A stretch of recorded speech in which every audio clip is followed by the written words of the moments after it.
आपके यहाँ जो परेशानी है वो परेशानी ये है बेटा कि आपकी कुल देवी जो है वो रुष्ट हो चुकी है। कुल देवी की सेवा कर रहे हो क्या? कर तो रहे थे। क्या सेवा कर रहे हो?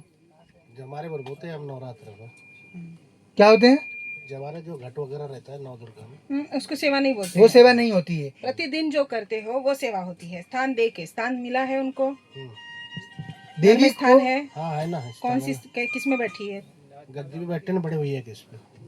आपके घर में क्यों नहीं बैठी? नहीं तो पार्टीशन हो गया ना, पार्टीशन पुराना है, वही पुराना घर हो गया, मतलब अलग अलग है ना। उससे कोई मतलब नहीं है। आप जब अलग हो गए, आपकी आर्थिक व्यवस्था अलग हो गई, फिर आपकी देवी, आपके पाठ की भी देवी आई है ना। आपका विभाजन केवल खेती बाड़ी का थोड़ी होता है, वो देवता की कृपा का भी विभाजन हो गया ना। तो जो आपके हिस्से जो देवी आई उसको तो आप पूज ही नहीं रहे हो। आप सोच रहे हो बड़े भैया पूज लेंगे, तो जब बड़े भैया पूजेंगे तो फल बड़े भैया को मिलेगा ना, अपने को कैसे मिलेगा? तो पहले देवी को बेटा घर में बिठाओ। सभी लोग अपनी अपनी कुल देवियों को घर में चांदी के सिक्के में बिठा लो, उसका चांदी का सिंहासन एक बनवा लो। मुश्किल से 2-5 हजार का खर्चा होता है उसमें। और वर्ष में एक बार कम से कम एक बलि उसको अवश्य देनी चाहिए। नॉनवेज खाते हो कि नहीं? खाते हो ना, तो स्वयं खा रहे हो तो आराम से और देनी चाहिए उसको बलि, है कि नहीं? तो कम से कम एक बलि, चाहे खाओ ना खाओ, पर वर्ष में एक बलि देवी को चढ़नी चाहिए। क्योंकि आपका पुत्र, आपकी आर्थिक व्यवस्था, आपके यहाँ के रोग, ये सब नियंत्रण आपकी कुल देवी करती है। यदि उसकी सेवा नहीं करोगे, जो कर रहा वो खा रहा, जो नहीं कर रहा वो कहाँ से खाएगा? सही बात है कि नहीं? सब चीज एकदम बराबर बताइए कि नहीं? ऐसा कुछ तो नहीं जो आपकी नब्ज पकड़ी, नब्ज बराबर पकड़ी गई कि नहीं आपकी? सही पकड़ी हो। कुछ गलत तो नहीं बता दिया?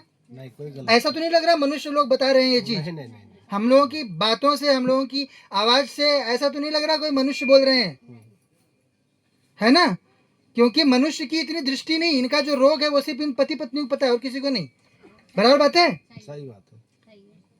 तो वो चीज कोई मनुष्य नहीं जान सकता उस चीज को जो तुम। पत्नी भी नहीं जानती, ये रोग को पत्नी भी नहीं इसीलिए जानती। देवी ने, देवी क्यों बता रही है आपको? इसमें इसका उनको भी नहीं मालूम। वो देवी है ये जताने के लिए तुमको प्रमाण दे रही है। क्यों? क्योंकि तुम्हारे मन में ऐसा लग रहा था कि ऐसा कैसे होगा कि देवी और स्वयं भैरव चलाएंगे क्या दरबार, है ना? ये मन में आता है, कोई इसमें गलती नहीं। मनुष्यता की ये मूर्खता है। हम लोग सब मनुष्य जो शरीर धारण किए हैं, हम लोगों की कमी है ये, कि हम अपने देवता भी समक्ष हों तो उनके ऊपर भी शक करने लगते हैं, है ना? पर अभी तो विश्वास हो गया ना, विश्वास हो गया, पूर्ण विश्वास हो गया ना। तो अभी कुल देवी को बढ़िया से पूजो। बाकी मैं व्यवस्था बता रहा हूँ, वो व्यवस्था कर लो, सब चीजें तुम्हारी सही करते हो। क्या काम करते हो? खेती है। खेती है। खेती का चीज जो है ले आके बेचते हो, ऐसा? मैंने खेती उगाते फिर ये खट्टा दे देते हैं। हाँ वही वही। ठीक है।